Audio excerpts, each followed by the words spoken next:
Hello दोस्तों, welcome to my channel. Class 10 NCERT करा रहे हैं हम, मुद्रण संस्कृति और आधुनिक दुनिया। आज हम करेंगे। इसके पहले हमने किया था औद्योगिकीकरण का युग और भूमंडलीकृत विश्व का बनना। और इसके पहले के चैप्टर थे भारत में राष्ट्रवाद।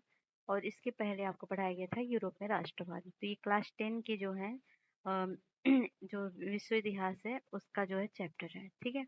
तो आज लास्ट चैप्टर बचा हुआ है। ये चैप्टर नंबर 5 है, लास्ट है।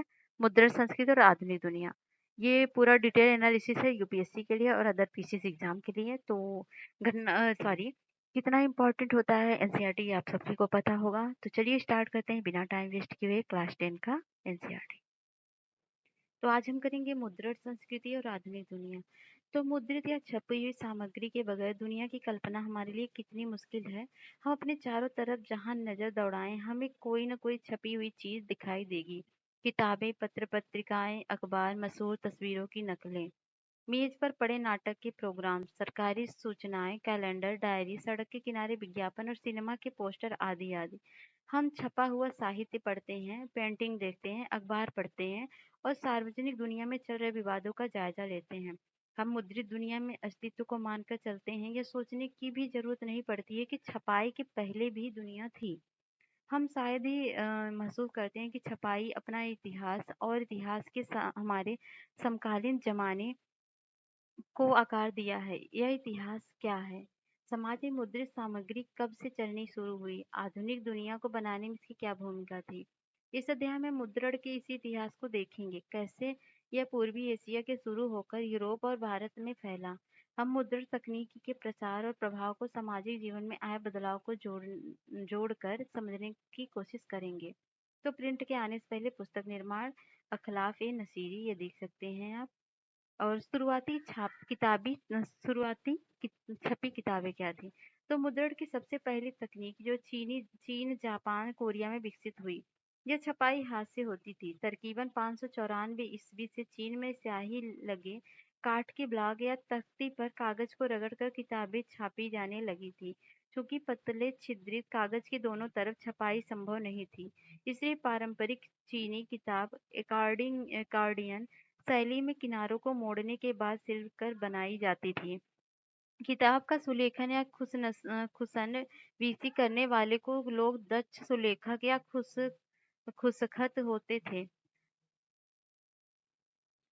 तो खुसन खुसन वीसी करने वाले लोग दक्ष सुलेखक व खुसखत होते थे, जो हाथ से बड़े सुंदर सुडौल अक्षरों में सही सही कलात्मक दिखाई करते थे। एक लंबे अरस तथा मुद्रित सामग्री का सबसे बड़ा उत्पादक चीनी राजतंत्र था। सिविल सेवा परीक्षा में से नियुक्त चीन की नौकरशाही भी विशालकाय थी। तो चीनी राजतंत्र इन परीक्षाओं के लिए बड़ी तादाद में किताबें छपवाता था। 16वीं सदी में परीक्षा देने वालों की तादाद बढ़ी और लिहाजा छपी किताबों की मात्रा भी उसी अनुपात में बढ़ गई। 17वीं सदी तक आते आते चीन में शहरी संस्कृति के फलने फूलने से छपाई के इस्तेमाल भी विविधता आई। अब मुद्रित सामग्री के उपभोक्ता सिर्फ विद्वान और अधिकारी नहीं रहे। व्यापारी अपने रोजमर्रा के कारोबार की जानकारी देने के लिए मुद्रित सामग्री का इस्तेमाल करने लगे। पढ़ना एक सगल भी बन गया। नए पाठक वर्ग को काल्पनिक किस्में, कविताएं, आत्मकथाएं, शास्त्रीय साहित्य कृतियों के संकलन और रोमानी नाटक पसंद थे। अमीर महिलाओं ने भी पढ़ना शुरू किया और कुछ ने स्वरचित काव्य और नाटक भी छापे। पढ़ने की यह नई संस्कृति एक नई तकनीकी के साथ आई। 19वीं सदी के अंत में पश्चिमी शक्तियों द्वारा अपनी चौकियां स्थापित करने के साथ ही पश्चिमी मुद्रण तकनीकी और मशीनी प्रेस का आयात भी हुआ। पश्चिमी शैली के स्कूलों की जरूरतों को पूरा करने वाला संघाई प्रिंट संस्कृति का नया केंद्र बन गया। हाथ की छपाई की जगह अब धीरे धीरे मशीनी या यांत्रिक छपाई ने ले ली। जापान में मुद्रण, ये आप देख सकते हैं डायमंड सूत्र का एक एक पन्ना है। तो देख सकते हैं जापान में मुद्रण। चीनी बौद्ध प्रचारक 1768 से 770 के आसपास छपाई की तकनीक लेकर जापान आए। जापान की सबसे पुरानी 868 में छपी पुस्तक डायमंड सूत्र है, जिसमें पाठ के साथ साथ काठ पर खुदे चित्र हैं। तस्वीरें अक्सर कपड़ों, ताश के पत्तों और कागज के नोटों पर बनाई जाती थी। मध्यकालीन जापान में कवि भी छपते थे और गद्यकार भी, और किताबें सस्ती और सुलभ थी। 18वीं सदी के अंत में एदो मतलब बाद में जिसे तोक्यो के नाम से जाना जाने लगा के शहरी इलाकों की चित्रकारी में शालीन शहरी संस्कृति का पता चलता है, जिसमें हम चाय घर के मजमों, कलाकारों और तवायफों को देख सकते हैं। हाथ में मुद्रित तरह की सामग्री, महिलाओं, संगीत के साजों, हिसाब किताब, चाय अनुष्ठान, फूलसाजी, शिष्टाचार, रसोई पर लिखी किताबों में पुस्तकालय एवं दुकानें अटी पड़ी थी। तो 13वीं शताब्दी में मध्य में त्रिपिटका और कोरियाना वुड ब्लॉक्स मुद्रण के रूप में बौद्ध ग्रंथों का कोरियाई संग्रह। इन ग्रंथों को लगभग 80,000 वुड ब्लॉक्स पर उकेरा गया था। इन्हें 2007 में UNESCO memory of the world register में अंकित किया गया। तो आगे देख सकते हैं, ये सुबह का नजारा रचयिता है सुनमन कुवो, 18वीं सदी के अंत में। ये देख सकते हैं चित्र। यूरोप में मुद्रण का आना क्या था? तो वेलम पहले जान लेते हैं। चर्मपत्र या जानवरों के चमड़े से बनी लेखन की सतह को कहते हैं। तो सदियों से चीन से रेशम और मसाले, रेशम मार्ग से यूरोप आते रहे। कहाँ से? रेशम मार्ग से। आप बता सकते हैं रेशम मार्ग कहाँ से कहाँ तक फैला हुआ था? तो 11वीं सदी में चीनी कागज भी उसी रास्ते पर वहां पहुंचा।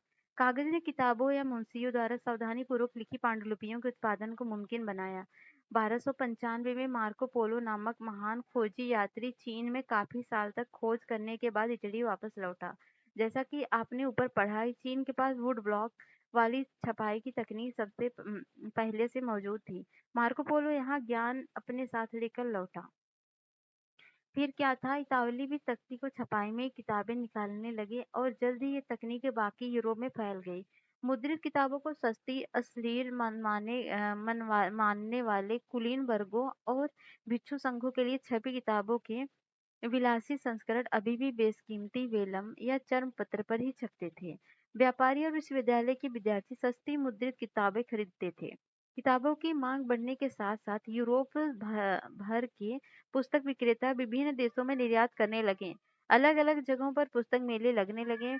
बढ़ती मांग की आपूर्ति के लिए हस्तलिखित पांडुलिपियों के उत्पादन के भी नए तरीके सोचे गए। अब सिर्फ अमीर लोगों के यहाँ सुलेखक या कातिब नहीं पाए जाते थे, बल्कि पुस्तक विक्रेता भी अब उन्हें रोजगार देने लगे। आमतौर पर एक विक्रेता के यहाँ 50 किताब कातिब कातिब काम करते थे। कोरिया की जिक्जी मूवेबल मेटल टाइप के साथ मुद्रित दुनिया की सबसे पुरानी मौजूदा पुस्तकों में से एक है, आप देख सकते हैं। लेकिन किताबों की आबाद बढ़ती मांग हस्तलिखित पांडुलिपियों से भी पूरी नहीं होने वाली थी। नकल उतारना बेहद खर्चीला, समय सादे और श्रम सादे काम था। पांडुलिपियां अक्सर नाजुक होती थी। उनके लाने ले जाने रख रखाव में तमाम मुश्किलें थी, इसलिए उनका सर्कुलेशन चलन गस्त सीमित रहा था। तो किताबों की बढ़ती मांग के चलते वुड ब्लॉक प्रिंटिंग मतलब तख्ती की छपाई उत्तरोत्तर लोकप्रिय होता गया। 15वीं सदी की शुरुआत तक यूरोप में बड़े पैमाने पर तख्ती की छपाई का इस्तेमाल करके कपड़े, ताश के पत्ते और छोटी छोटी टिप्पणियों के साथ धार्मिक चित्र छापे जाने लगे। जाहिर है कि किताबें छापने के लिए इसमें से भी तेज और सस्ती मुद्रण तकनीकी की जरूरत थी। ऐसा छपाई की एक नई तकनीक से आविष्कार से ही संभव होता, जो 1430 के दशक में स्ट्रैसबर्ग के योहान गुटेनबर्ग ने अंततः कर दिखाया। गुटेनबर्ग और प्रिंटिंग प्रेस। तो गुटेनबर्ग के पिता व्यापारी थे और वह खेती के एक बड़ी रियासत में पल बढ़कर बड़ा हुआ। वह बचपन से ही तेल और जैतून पेरने की मशीन देखता आया था। बाद में उसने पत्थर पर पालिश करने का कला सीखी और सुनारी। अंत में उसने शीशे की इच्छित आकृतियों में गढ़ने में महारत हासिल की। अपने ज्ञान और अनुभव के इस्तेमाल उसने अपने नए आविष्कारों में किया। जैतून प्रेस की प्रिंटिंग प्रेस का मॉडल या आदर्श बना और साँचे का उपयोग अक्षरों की धातुई आकृतियों को गढ़ने के लिए किया गया। गुटेनबर्ग ने 1448 तक अपना यह यंत्र मुकम्मल कर लिया था। उसने जो पहली किताब छापी वह थी बाइबिल। तकरीबन 180 प्रतियां बनाने में उसे 30 साल लगे, जो उस समय के हिसाब से काफी तेज था। पर यह नई तकनीक हाथ में किताबें छापने की तकनीक की जगह पूरी तरह नहीं ले पाई। शुरू-शुरू में तो छपी किताबें भी अपने रंग रूप और साज सज्जा में हस्तलिखित पांडुलिपियों जैसी दिखाई देती थी। धातुई अक्षर हाथ की सजावट शैली का अनुकरण करते थे। हाशिए पर फूल पत्तियों की डिजाइन बनाई जाती थी। चित्र अक्सर पेंट किए जाते थे। अमीरों के लिए बनाई किताबों में पन्ने पर हाशिए की जगह बेल बूटों के लिए खाली छोड़ दी जाती थी। हर खरीदार अपनी रुचि के हिसाब से डिजाइन और प्रिंटर खुद तय करके उसे संवार सकता था। योहान गुटेनबर्ग का चित्र देख सकते हैं। करीब 100 सालों के दरमियान 1450 से 1550 के यूरोप के ज्यादातर देशों में छापे खाने लगे थे। जर्मनी के प्रिंटर या मुद्रक दूसरे देश जाकर नए छापे खाने खुलवाया करते थे। छपाई खाने की संख्या में वृद्धि के साथ साथ पुस्तक उत्पादन में कमाल की बढ़ोतरी हुई। 15वीं सदी के दूसरे हिस्से में यूरोप के बाजार में 2 करोड़ मुद्रित किताबें आई। यह संख्या 16वीं सदी में 20 करोड़ हो गई। हाथ की छपाई की जगह यांत्रिक मुद्रण के आने पर ही मुद्रण क्रांति संभव हुई। तो गुटेनबर्ग प्रिंटिंग प्रेस देख सकते हैं। तो प्लाटेन क्या होता है? लेटर प्रेस छपाई में प्लाटेन एक बोर्ड होता है जिसे कागज के पीछे दबाकर टाइप की जाती थी। पहले यह बोर्ड काठ का होता था, बाद में इस्पात बनने लगा। तो यूरोप की पहली छपी किताब गुटेनबर्ग की बाइबल से कुछ पन्ने ये आप देख सकते हैं चित्र में। और ये है कोलोनी क्या है? एग्रीपिनेंशियम अपूड जोनेम क्या है? किंचियम सब मोनो कुछ भी पता नहीं कैसा लिखा है। एनीवे एक मुद्रक की वर्कशॉप 16वीं सदी में देख सकते हैं। ये चित्र है। यहाँ पर पुस्तक छपाई हो रही है। सब हाथ से छापते थे। नए शब्द हैं। कंपोजिटर मतलब छपाई के लिए इबारत कंपोज करने वाला व्यक्ति। और गैली क्या है? गैली है धातुई फ्रेम जिसमें टाइप बिछाकर इबारत बनाई जाती थी। मुद्रण क्रांति और उसका असर। तो मुद्रण क्रांति क्या थी? छापेखाने का आविष्कार महज तकनीकी दृष्टि से नाटकीय बदलाव की शुरुआत नहीं था। पुस्तक उत्पादन के नए तरीकों ने लोगों की जिंदगी बदल दी। इसकी बदौलत सूचना और ज्ञान से संस्था संस्था और सत्ता में उनका रिश्ता ही बदल गया। इससे लोक चेतना बदली और बदला चीजों को देखने का नजरिया। तो नया पाठक वर्ग किया था। छापेखाने के आने से एक नया पाठक वर्ग पैदा हुआ। छपाई से किताबों की कीमत गिरी। किताब की हर प्रति के उत्पादन में जो वक्त और श्रम लगता था वह कम हो गया। बड़ी तादाद में प्रतियां छापना आसान हो गया था। बाजार कीमतों में पलट आई और पाठक वर्ग भी बेहतर होता गया। किताबों तक पहुंच आसान होने से पढ़ने की एक नई संस्कृति विकसित हो गई। अब तक आम लोग मौखिक संस्कार में जीते थे। वे धार्मिक किताबों का वाचन सुनते थे। गाथा गीत उनको पढ़कर सुनाए जाते थे और किस्से भी उनके लिए बोलकर पढ़े जाते थे। ज्ञान को मौखिक लेख देन की ही होता था। लोग बाग लोग बाग समूह में ही दास्तान सुनते थे या कोई आयोजन देखते आए थे। आप 8वें अध्याय में देखेंगे कि वे तन्हाई में, वे खामोशी में पढ़ने के आदी नहीं थे। छपाई क्रांति के पहले किताबें न केवल महंगी थी बल्कि उन्हें पर्याप्त मात्रा में छापना असंभव था। अब किताबें समाज के व्यापक तबकों तक पहुंच सकती थी। अगर पहले की जनता श्रोता थी तो कह सकते हैं कि अब पाठक जनता अस्तित्व में आ गई थी। लेकिन यह संस्करण सरल नहीं था। किताबें सिर्फ साक्षर ही पढ़ सकते थे और यूरोप के अधिकांश देशों में 20वीं सदी तक साक्षरता की दर सीमित थी। प्रकाशकों के लिए सवाल था कि लोगों में छपी किताब के प्रति दिलचस्पी कैसे जगाएं। इसके लिए उन्होंने मुद्रित कृति को व्यापक पहुंच से ध्यान रखना था। जो नहीं पढ़ पाते थे वे भी बोलकर पढ़ गए को सुनकर उनका लुत्फ तो उठाते ही थे। इसलिए मुद्रकों ने लोकगीत और लोक कथाओं को छापना शुरू कर दी और ऐसी किताबें आमतौर पर तस्वीरों में खूब सजी धजी यानी सचित्र होती थी। फिर इन्हें सामूहिक ग्रामीण सभाओं में या शहरी शराब घरों में गाया सुनाया जाता था। तो कथा गीत क्या होता है जिसे बैलेड बोलते हैं। लोकगीत का ऐतिहासिक आख्यान जिसे गाया सुनाया जाता था। और शराब घर मतलब टैवर्न टैवर्न यह जगह जहाँ लोग शराब पीने खाने दोस्तों से मिलने और बात विचार करने आते थे। इस तरह मौखिक संस्कृति मुद्रित संस्कृति में बदल दाखिल हुई और छपी सामग्री मौखिक अंदाज में प्रसारित हुई। मौखिक और मुद्रित संस्कृतियों के बीच की विभाजक रेखा धुंधली पड़ गई। श्रोता और पाठक वर्ग एक दूसरे से घुल मिल गए। धार्मिक विवाद और प्रिंट का डर। तो छापे खाने के विचारों से व्यापक प्रचार प्रसार और बहस मुबाहिसे के द्वार खुले। स्थापित सत्ता के विचारों से असहमत होने वाले लोग भी अब अपने विचार को छापकर उन्हें फैला सकते थे। छपे हुए संदेश के जरिए वे लोगों को अलग ढंग से सोचने के लिए मना सकते थे या कोई कार्रवाई करने के लिए प्रेरित कर सकते थे। जाहिर थे इस बात का जीवन के कई क्षेत्रों में गंभीर महत्व था। हर कोई मुद्रित किताब को लेकर खुश नहीं था। जिन्होंने इसका स्वागत भी किया था उनके मन में इसको लेकर कई डर थे। कई लोगों को छपी किताब के व्यापक प्रसार और छपे शब्द की सुगमता को लेकर यह आशंका है कि न जाने इसका आम लोगों के जेहन पर क्या असर हो। भय था कि अगर छपे हुए और पढ़े जा रहे पर कोई नियंत्रण न होगा तो लोगों में बागी और धार्मिक विचार पनपने लगेंगे। अगर ऐसा हुआ तो मूल्यवान साहित्य की सत्ता ही नष्ट हो जाएगी। धर्म गुरुओं, सम्राटों तथा कई लेखकों एवं कलाकारों द्वारा व्यक्त की गई चिंता नव मुद्रित और नव प्रसारित साहित्य की व्यापक आलोचना का आधार बनी। आइए देखें कि जीवन के एक क्षेत्र धर्म में इसका क्या असर हुआ। तो धर्म सुधारक मार्टिन लूथर ने रोम कैथोलिक चर्च की कुरीतियों की आलोचना करते हुए अपनी 95 स्थापनाएं लिखी। इसकी एक छपी प्रति विटेनबर्ग के गिरजाघर के दरवाजे पर टंगी गई। इसमें लूथर ने चर्च को शस्त्रार्थ के लिए चुनौती दी थी। जल्दी लूथर के लेख बड़े तादाद में छपे और पढ़े जाने लगे। इसके नतीजे में चर्च में विभाजन हो गया और प्रोटेस्टेंट धर्म सुधार की शुरुआत हुई। कुछ ही हफ्तों में न्यू टेस्टामेंट के लूथर के तर्जुमे या अनुवाद की 500 प्रतियां बिक गईं और 3 महीने के अंदर दूसरा संस्करण निकालना पड़ा। प्रिंट के प्रति तहे दिल से कृतज्ञ लूथर ने कहा कि मुद्रण ईश्वर की दी हुई महानतम देन है, सबसे बड़ा तोहफा है। कई इतिहासकारों का एक ख्याल है कि छपाई ने नया बौद्धिक माहौल बनाया और इसमें धर्म सुधार आंदोलन के नए विचार के प्रसार में मदद मिली। नए शब्द क्या है? प्रोटेस्टेंट धर्म सुधार। 16वीं सदी यूरोप में रोमन कैथोलिक चर्च में सुधार का आंदोलन। मुद्रण और प्रतिरोध। छपे हुए लोकप्रिय साहित्य के बल पर कम शिक्षित लोग धर्म की अलग अलग व्याख्याओं से परिचित हुए। 16वीं सदी की इटली के एक किसान मनुकियो ने अपने इलाके में उपलब्ध किताबों को पढ़ना शुरू कर दिया था। उन किताबों के आधार पर उसने बाइबिल के नए अर्थ लगाने शुरू कर दिए और उसने ईश्वर और सृष्टि के बारे में विचार बनाए कि रोमन कैथोलिक चर्च उससे क्रूरबद्ध हो गया। ऐसे धर्म विरोधी विचारों को दबाने के लिए रोमन चर्च ने जब इंक्विजिशन मतलब धर्म द्रोहियों को दुरुस्त करने वाली संस्था शुरू किया तो मेनोकियो को 2 बार पकड़ा गया और आखिरकार उसे मौत की सजा दे दी गई।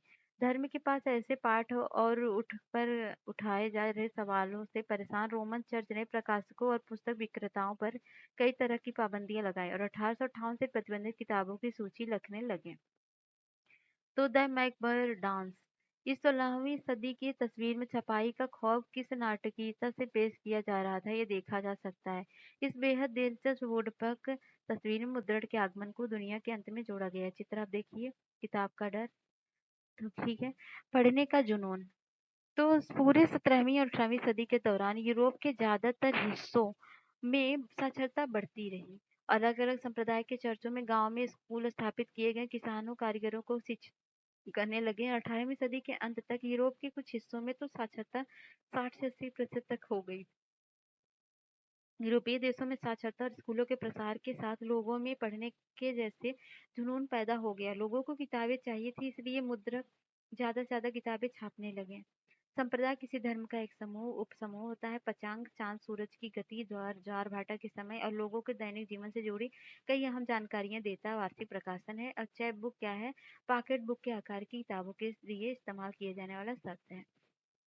नए पाठकों की रुचि का ध्यान रखते हुए किस्म किस्म का साहित्य छपने लगा। पुस्तक विक्रेताओं ने गांव गांव जाकर छोटे छोटे किताबें बेचने शुरू कर दी, फेरी वालों का काम किया। और ये किताबें मुख्यतः पचांग के अलावा लोक कथाओं गाथाओं और लोकगीतों की हुआ करती थी, लेकिन जल्द ही मनोरंजन प्रधान सामग्री भी आम पाठकों तक पहुंचने लगी।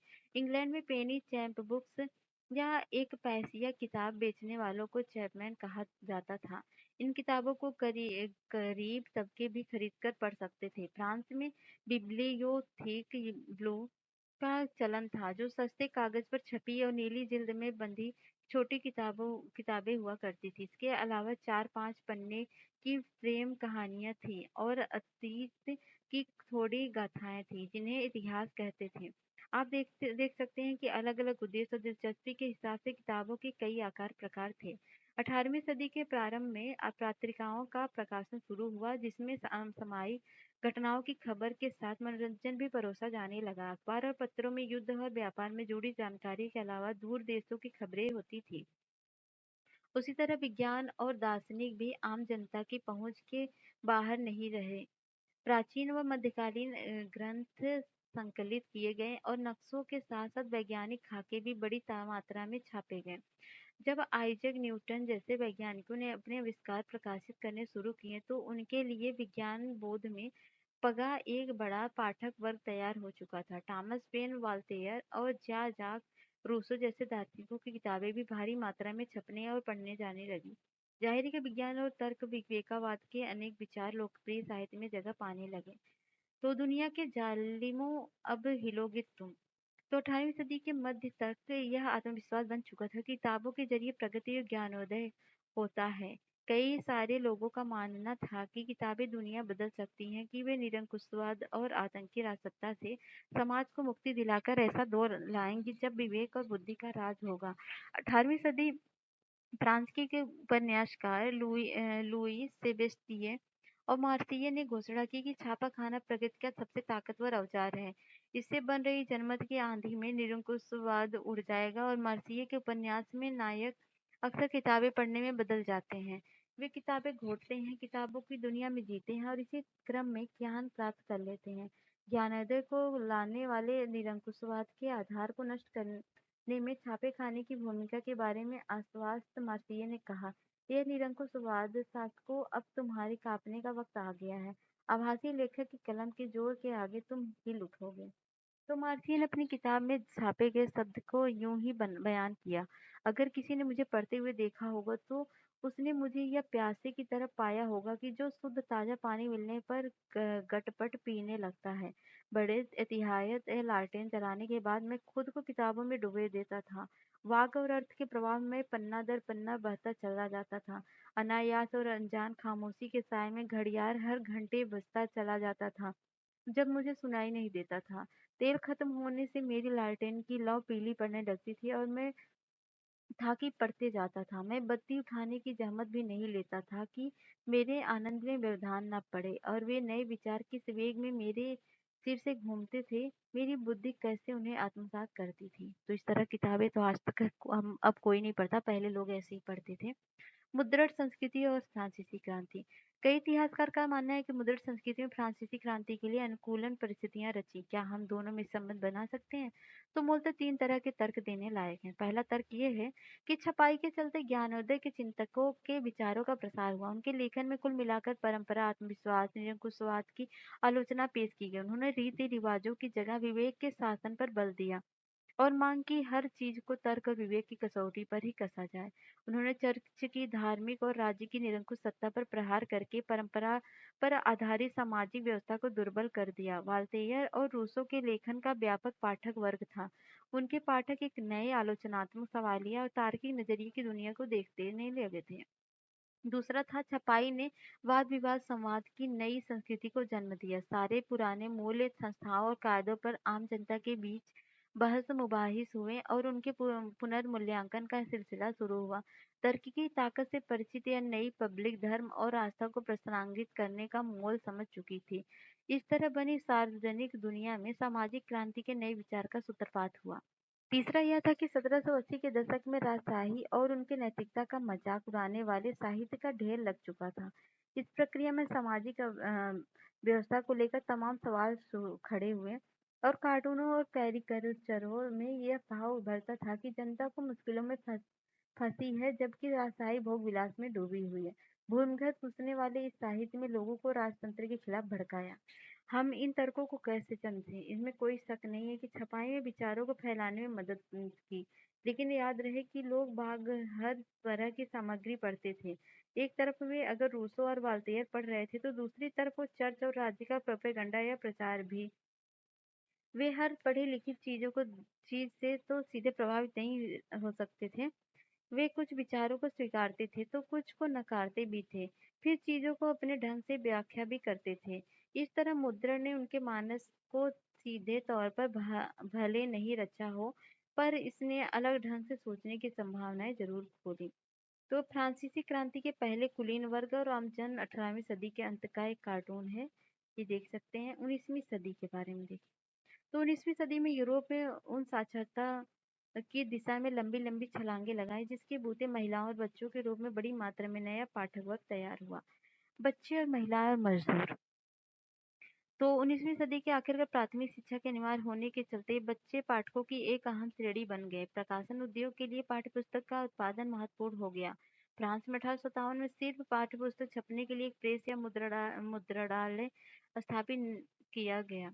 इस प्रेस में पुरानी और नई दोनों तरह की परिकथाओं और लोक कथाओं का प्रकाशन किया गया। जर्मनी के ग्रीम बंधुओं ने बरसों लगाकर किसानों के बीच में लोक कथाओं जमा की। उनके द्वारा एकत्रित सामग्री का उत्पादन संपादन हुआ।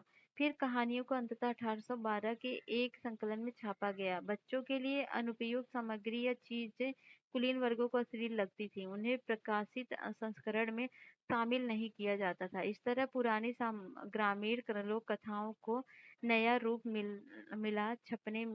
छपने से वे दर्ज तो हुई, पर इस प्रक्रिया में बदल भी गई। महिलाएं पाठिका और लेखिका भी भूमिका में ज्यादा अहम हो गईं।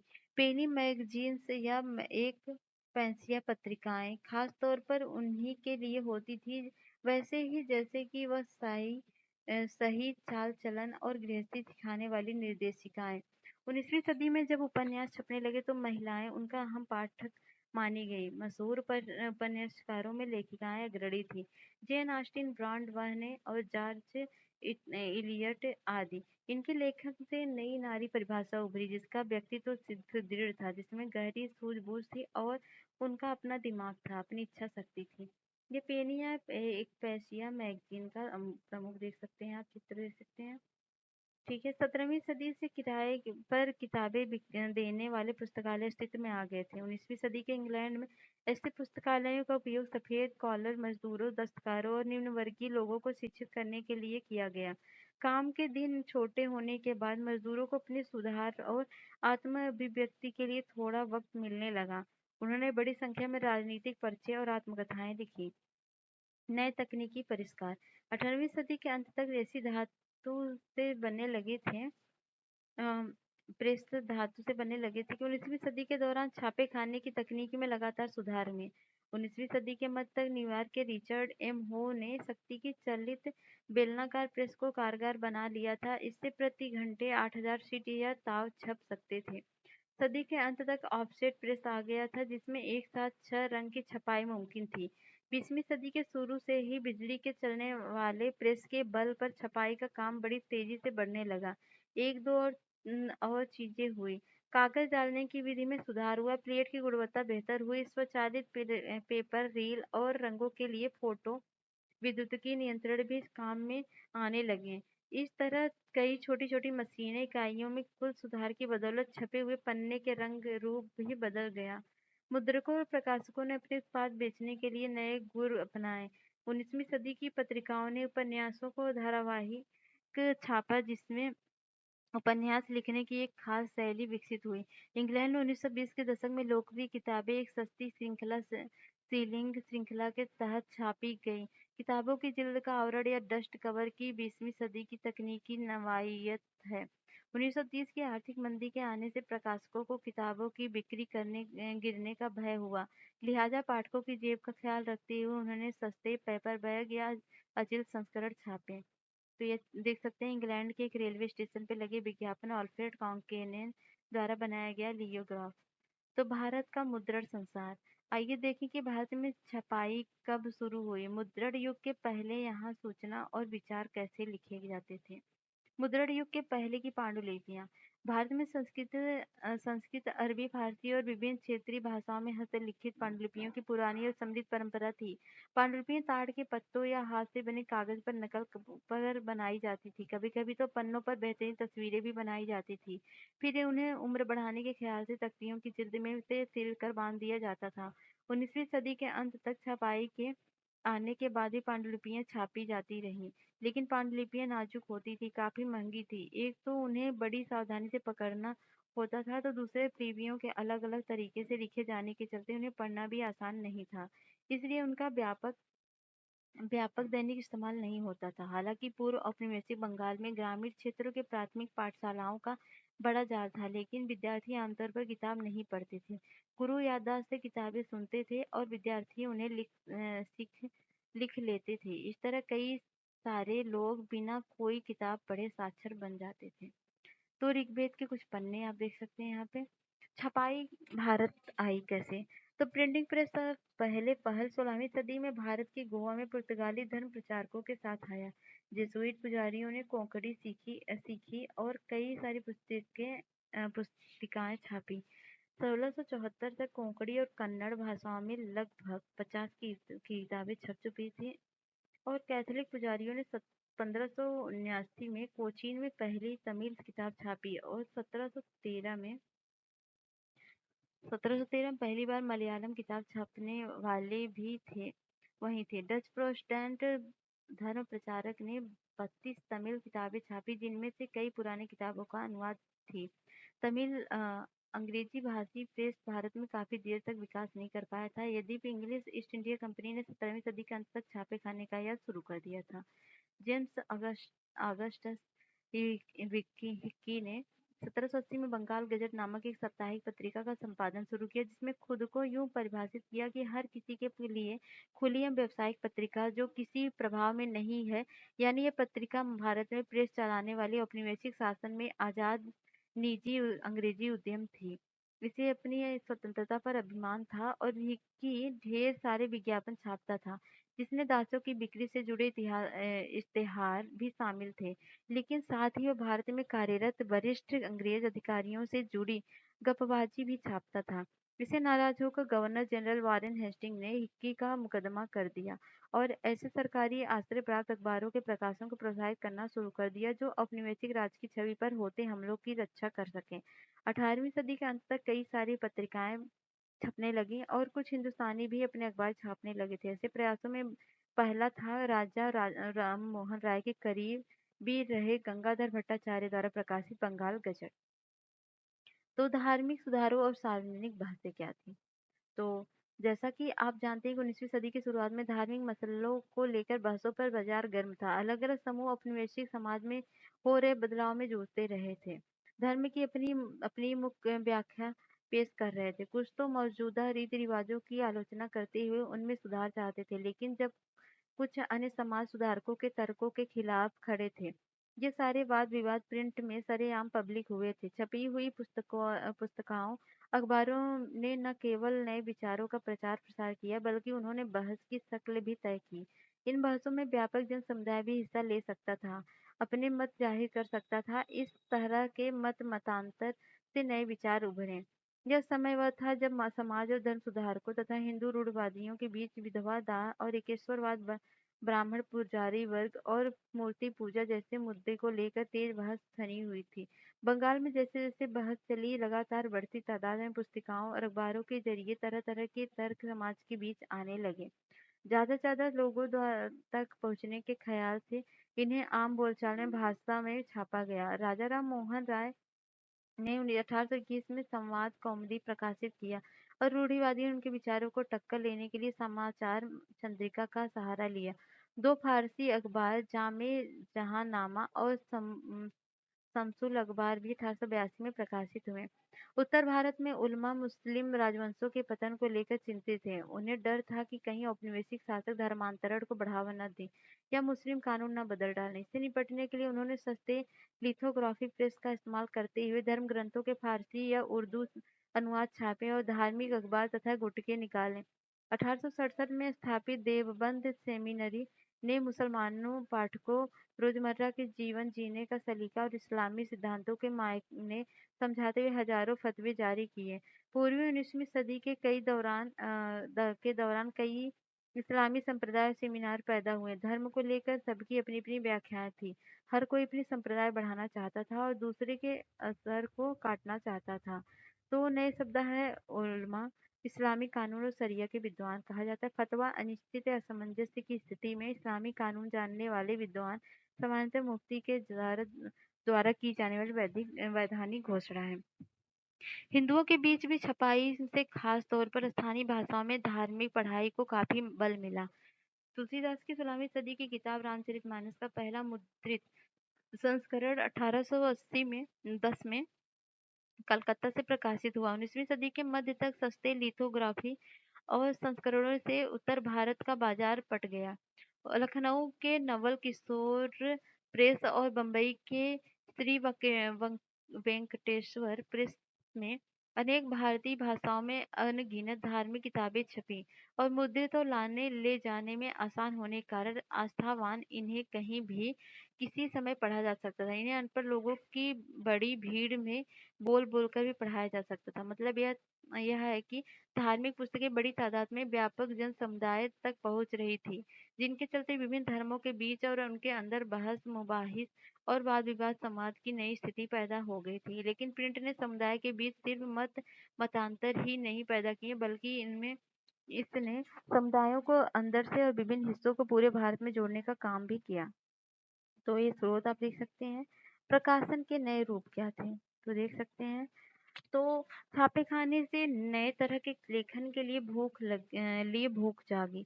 जैसे-जैसे नए लोग पढ़े-लिखे छपे हुए पन्नों में अपनी ज़िंदगी, अपने तजुर्बों, अपने भोगे हुए रिश्तों को देखने की चाहत बलवती होती गई। यूरोप में विकसित उपन्यास नामक ये साहित्यिक विधा इन ज़रूरतों को पूरा करने में सक्षम थी। जल्दी ही इसने अपनी एक खास भारतीय शक्ल और शैली अख्तियार कर ली।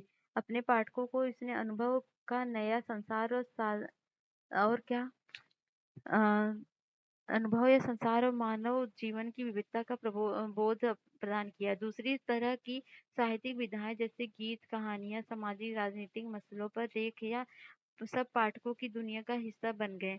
अपने अलग-अलग तेवरों में उन्होंने इंसानी जिंदगी और तरंग भावनाओं और उन सामाजिक रीति-रिवाज मतलब राजनीतियों, नियमों या बल दिया जिस जिनसे इनका स्वरूप तय होता था। 19वीं सदी के अंत तक एक नई तरह की दृश्य संस्कृति भी आकार ले रही थी। छापेखाने की बढ़ती तादाद के साथ छवियों की नई नकलें प्रतियां अब बड़ी आसानी से बनाई जा सकती थी। राजा कवि वर्मा जैसे चित्रकार आम खपत के लिए तस्वीर बनाई। काठ की तख्ती पर चित्र के उकेरने वाले गरीब दस्तकारों ने लेटर प्रेस छापखाने के करीब अपनी दुकान लगाई। मुद्रकों से काम पाने लगे। बाजार में सुलभ सस्ती तस्वीरें और कैलेंडर खरीदकर गरीब भी अपने घरों और दफ्तरों को सजाया करते थे।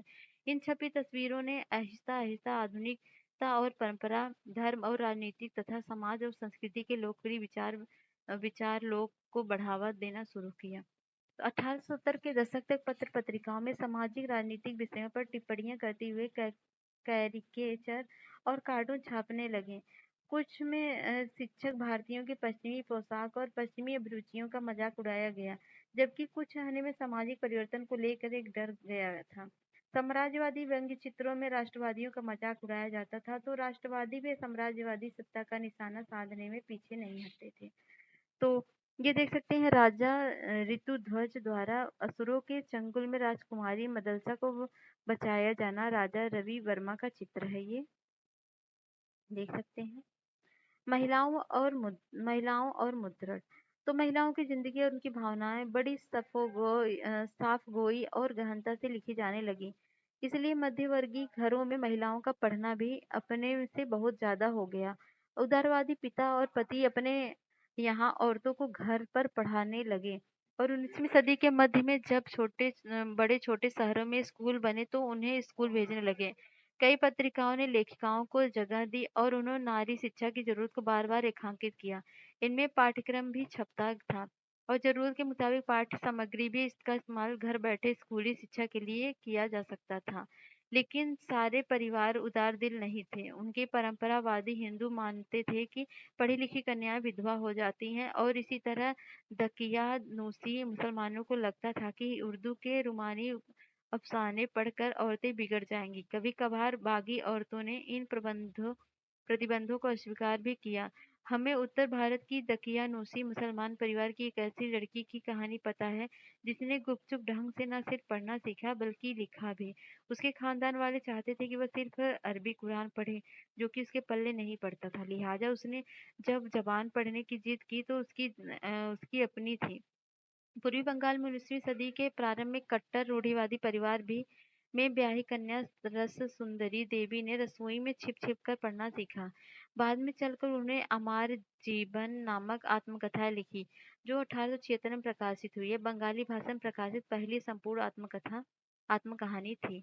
तो चूंकि सामाजिक सुधारों उपन्यासों ने पहले नारी जीवन और भावनाओं में दिलचस्पी पैदा कर दी थी, इसलिए महिलाओं द्वारा लिखी जा रही आप बीती के प्रति कतूहल तो था ही।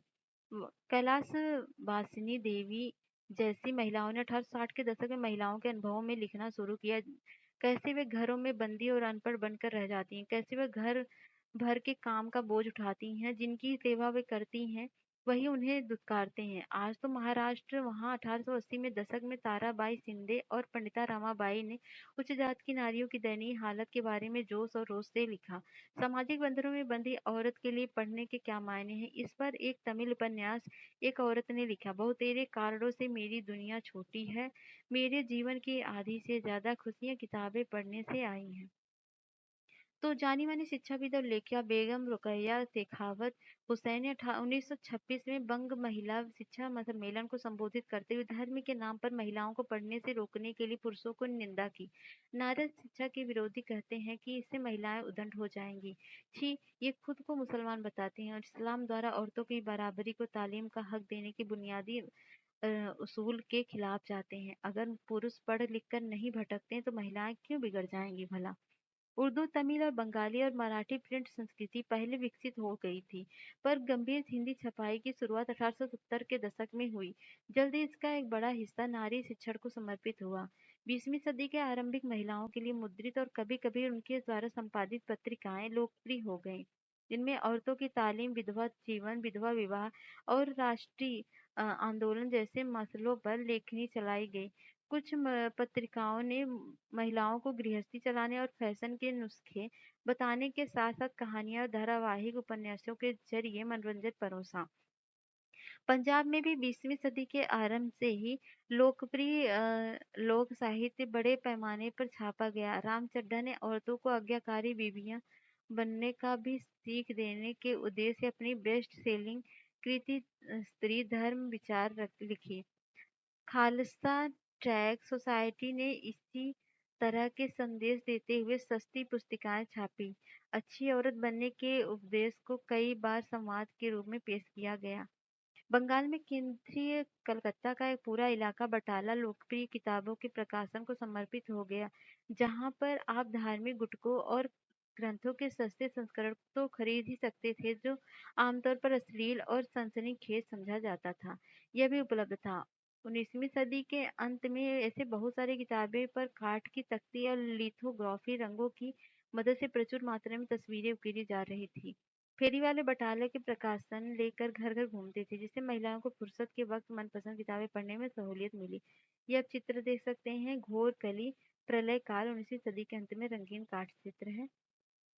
प्रिंट और गरीब जनता 19वीं सदी के मद्रासी शहरों में काफी सस्ती किताबें और चौक चौराहों पर बेची जा रही थी, जिनके चलते गरीब लोग भी बाजार से उन्हें खरीदने अ, की स्थिति में आ गए थे। एक मिनट आप ये चित्र देख लीजिए। ये घोर कली का चित्र आप देख सकते हैं। ये एक भारतीय दंपति सफेद स्याह काठ चित्र पर ये देख सकते हैं। चित्र कितना सुंदर चित्र है। वही चित्र यहाँ पे है। एक यूरोपीय दंपति 19वीं सदी का काष्ठ चित्र है। ठीक है, ये भारतीय का है, ये यूरोपीय काष्ठ चित्र है। ठीक है। तो 20वीं सदी के आरंभ में सार्वजनिक पुस्तकालय खुलने लगे थे। किताबों की बहुत निस्संदेह बढ़ी ये मतलब पहुंच निस्संदेह बढ़ी। ये पुस्तकालय अक्सर शहरों या कस्बों में होते थे, या यदा-कदा संपन्न गांव में भी। स्थानीय अमीरों के लिए पुस्तकालय खोलना प्रतिष्ठा की बात थी। 19वीं सदी के अंत में जाति भेदभाव के बारे में तरह-तरह की पुस्तिकाएं और निबंधों ने लिखा जाने लगा। निम्न जातीय आंदोलनों के मराठी प्रणेता ज्योतिबा फूले ने अपनी गुलामगिरी 1871 में जाति प्रथा के अत्याचारों को लिखा। 20वीं सदी के महाराष्ट्र में भीमराव अम्बेडकर और मद्रास ईसवी रामास्वामी नायकर ने, जो पेरियार के नाम से बेहतर जाने जाते हैं, जोरदार कलम चलाई और उनके लेखन पूरे भारत में पढ़े गए। और स्थानीय विरोध आंदोलन और संप्रदायों में भी प्राचीन धर्म ग्रंथों की आलोचना करते हुए नए न्यायपूर्ण समाज का सपना बुनने की मुहिम में लोकप्रिय पत्रिकाएं गुटके छपे। तो ये आप देख सकते हैं। अम, लक्ष्मीनाथ बेजरुआ, ये आधुनिक असमिया साहित्य के एक वरिष्ठ रचनाकार थे।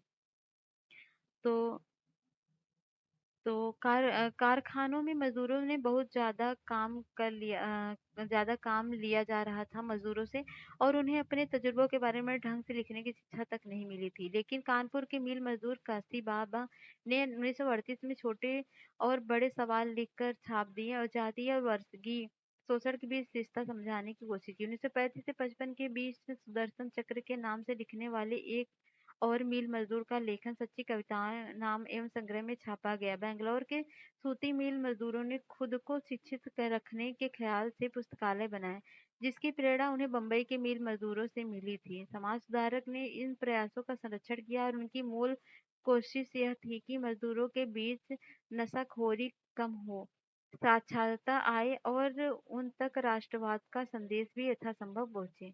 प्रिंट पर और प्रतिबंध। ईस्ट इंडिया कंपनी के तहत 1798 से पहले औपनिवेशिक शासन सेंसरशिप या पाबंदी लगाने के बारे में ज्यादा परेशान नहीं था। मजेदार बात यह है कि मुद्रित सामग्री को नियंत्रित करने के इनके शुरुआती कदम कंपनी के कुप्रशासन की आलोचना करने वाले और कंपनी के हुक्मरानों के काम को कोसने वाले अंग्रेजों को खिलाफ उठे। कंपनी को इस बीच की चिंता थी कि इन्हें आलोचनाओं का लाभ उठाकर इंग्लैंड में बैठे इनके निंदे कहीं भारत पर इनके व्यापारिक एकाधिकार पर हमला ना बोल दें। तो कलकत्ता सर्वोच्च न्यायालय ने 1820 के दशक में एक प्रेस की आजादी को नियंत्रित करने वाले कुछ कानून पास किए और कंपनी ने ब्रितानी शासन का उत्सव मनाने वाले अखबारों को प्रकाशन का प्रोत्साहन देना चालू कर दिया। अंग्रेजी और देसी भाषाओं के अखबार संपादक द्वारा गुहार और अर्जी लगाने के बाद 1835 में गवर्नर जनरल प्रिंटिंग प्रेस कानून की पुनर्समीक्षा करने के लिए राजी हो गया। फिर उदारवादी और औपनिवेशिक अफसर टॉमस मैकाले ने पहले की आजादियों का बहाल करते हुए नए कानून बनाए। 1857 के विद्रोह के बाद प्रेस की स्वतंत्रता के प्रति रवैया बदल गया। क्रुद्ध अंग्रेजों ने देसी प्रेस की मुंह बंद करने की मांग की। ज्यों-ज्यों भाषाई समाचार पत्र राष्ट्रवाद से समर्थन में मुखर होते गए, त्यों-त्यों औपनिवेशिक सरकार में कड़े नियंत्रण के प्रस्ताव पर बहस तेज होने लगी। आयरिश प्रेस कानून के तर्ज पर 1878 में वर्नाकुलर प्रेस एक्ट लागू किया गया। इससे सरकार को भाषाई प्रेस में छपी रपट और संपादकीय सेंसर करने का व्यापक हक मिल गया। अब सरकार ने विभिन्न प्रदेशों में छपने वाले भाषाई अखबारों पर नियमित नजर रखनी शुरू कर दी। अगर किसी रपट को बागी करार दिया जाता था तो अखबार को पहले चेतावनी दी जाती थी और अगर चेतावनी की अनसुनी हुई तो अखबार को जब्त कर लिया जा सकता था और छपाई की मशीनें छीन ली जा सकती थी। लेकिन दमन की नीति के बावजूद राष्ट्रवादी अखबार देश के हर कोने में फैलते गए। उन्होंने अपनी वैश्विक कुशासन की रिपोर्टिंग और राष्ट्रवादी ताकतों को हौसला अफजाई जारी किया। राष्ट्रवादी आलोचना को खामोश करने की तमाम कोशिशों का उग्र विरोध हुआ। जब पंजाब के क्रांतिकारियों को 1907 में काला पानी भेजा गया तो बाल गंगाधर तिलक ने अपने केसरी में उनके प्रति गहरी हमदर्दी जताई। नतीजे के तौर पर उन्हें 1908 में कैद कर लिया गया, जिसके परिणामस्वरूप भारत भर में व्यापक विरोध हुआ। गांधी ने 1922 में लिखा कि वाणी की स्वतंत्रता, प्रेस की आजादी, सामूहिक की आजादी। भारत सरकार जब जनमत को व्यक्त करने और बनाने में इन तीन ताकतवर औजारों को दबाने की कोशिश कर रही तो स्वराज खिलाफत लड़ाई सबसे पहले तो इन संकटग्रस्त आजादियों की लड़ाई है। तो ठीक है, ये चैप्टर यहीं पर खत्म होता है। तो यहाँ पर संक्षेप क्वेश्चन है, इसको आप लिखिएगा। अगर लिखना चाहें तो लिखना जरूरी भी है। क्वेश्चन को थोड़ा इवेल्युएट करिए, क्या पूछा है। वुड ब्लॉक प्रिंट या तख्ती को छपाई यूरोप में 1995 के बाद में आई, कारण लिखना है। तो ठीक है, तो पूरा पढ़ लीजिएगा, बहुत इंपॉर्टेंट चैप्टर है। इसके पहले मैंने बताया क्या क्या चैप्टर पढ़ाए जा चुके हैं। तो ये एनसीईआरटी का विश्व इतिहास यहीं पर खत्म होता है। मिलते हैं नेक्स्ट वीडियो में, नेक्स्ट बुक, नेक्स्ट चैप्टर के साथ। जय हिंद, जय भारत।